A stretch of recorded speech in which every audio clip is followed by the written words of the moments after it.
حجاز کے فقہا اہل حدیث کی جماعت کے نزدیک واہی اور ناقابل احتجاج ہیں۔ واہی کا معنی ہوتا ہے ضعیف۔ یہی قول سعید بن مسیب، محمد بن مسلم زہری، امام مالک، اوزائی، امام شافعی اور امام احمد اور دوسرے فقہائے مدینہ کا ہے، اور اس پر ان کے نزدیک کتاب و سنت کے دلائل ہیں۔ یہ ساری گفتگو علامہ ارشاد الحق عصری صاحب نے اس بات پر کی ہے کہ مرسل حدیث حجت نہیں ہوتی، وہ واہی،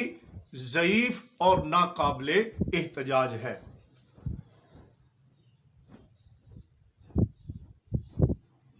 اور پھر صفحہ نمبر 539 پر انہوں نے النقط کے حوالے سے یہ بات بیان کی کہ حافظ ابن حجر نے یہی مسلک حضرت ابن عباس سے بھی نقل کیا ہے۔ ان کے الفاظ یہ ہیں: وفیہا ایضاً عن ابن عباس انہ انکر علی بشیر بن کعب احد التابعین احادیث ارسلہا، کہ مقدمہ مسلم ہی میں ابن عباس رضی اللہ عنہ سے مروی ہے کہ انہوں نے بشیر بن کعب تابعی کی مرسل حدیث پر انکار کیا تھا، بلکہ حضرت عمر بن عبد العزیز علیہ الرحمہ کا بھی یہی مسلک معلوم ہوتا ہے۔ علی ھذا القیاس علامہ ارشاد الحق عصری صاحب نے بڑی تفصیل کے ساتھ اپنی طرف سے اور کبار تابعین مثل سعید بن مسیب علیہ الرحمہ اور امام زہری اور صحابی رسول ابن عباس رضی اللہ تعالی عنہ سے اس بات کو بیان کیا کہ مرسل حدیث پر صحابی رسول ابن عباس نے انکار فرمایا، اس کو قبول نہ کیا، اور محدثین، کبار محدثین اور کبار تابعین وہ بھی مرسل حدیث کو ناقابل احتجاج سمجھتے تھے، اس کو ضعیف شمار کرتے تھے۔ یہ ہے میرے پاس غیر مقلدین کے علامہ البانی کی، ناصر الدین البانی صاحب کی کتاب ارواء الغلیل، جلد نمبر اول ہے میرے پاس، اور اس کا صفحہ ہے میرے پاس 158۔ اس پر علامہ البانی صاحب ایک مرسل حدیث پر کلام کرتے ہوئے کہتے ہیں فَهُوَ ضَعِيفٌ أَيْضًا لِإِرْسَالِهِ، کہ یہ روایت اس لیے ضعیف ہے کہ یہ مرسل ہے۔ کہ علامہ البانی صاحب نے صراحتاً یہ بات بیان کر دی کہ مرسل حدیث حجت نہیں ہے، مرسل حدیث ضعیف ہوتی ہے۔ یہ میرے پاس غیر مقلدین کے محقق علامہ ابن حزم اپنی کتاب المحلہ بالآثار میں، یہ جلد ہے میرے پاس 9 اور صفحہ ہے میرے پاس 399۔ علامہ ابن حزم کہتے ہیں ایک مرسل حدیث پر گفتگو کرتے ہوئے کہتے ہیں ولا حجت فی مرسل، کہ مرسل حدیث میں حجت نہیں ہوتی، دلیل نہیں ہوتی، یعنی مرسل حدیث حجت نہیں، بطور دلیل اس کو پیش نہیں کیا جا سکتا۔ اور یہ ہے میرے پاس علامہ محمود الطحان کی کتاب تفسیر و مصطلح الحدیث، اس کا صفحہ ہے میرے پاس 71۔ مرسل حدیث کا حکم بیان کرتے ہیں المرسل فی الاصل ضعیف مردود۔ یہ دیکھو، یہ جو الفاظ میں نے انڈر لائن کیے ہوئے ہیں،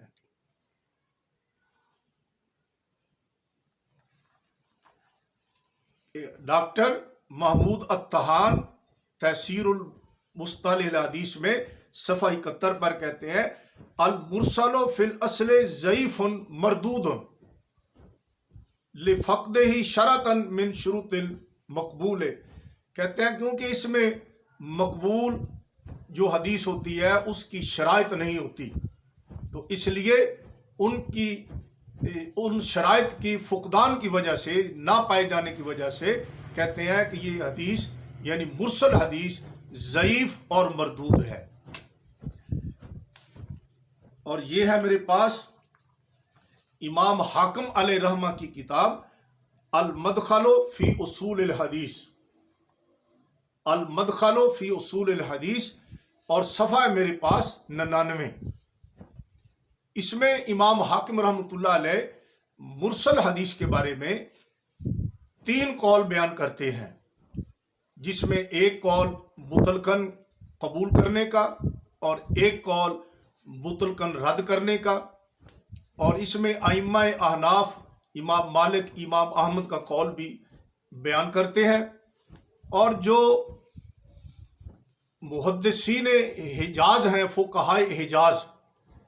ان کے بارے میں حاکم کہتے ہیں والمرسل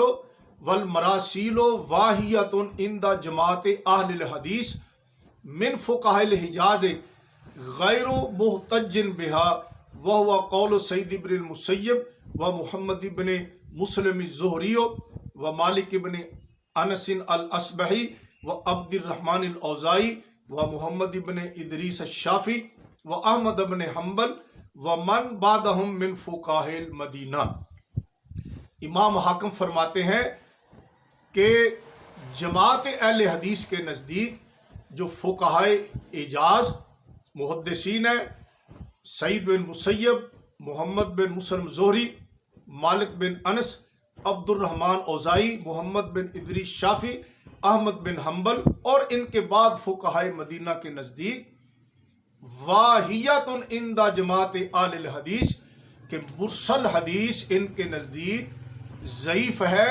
کمزور ہے۔ امام حاکم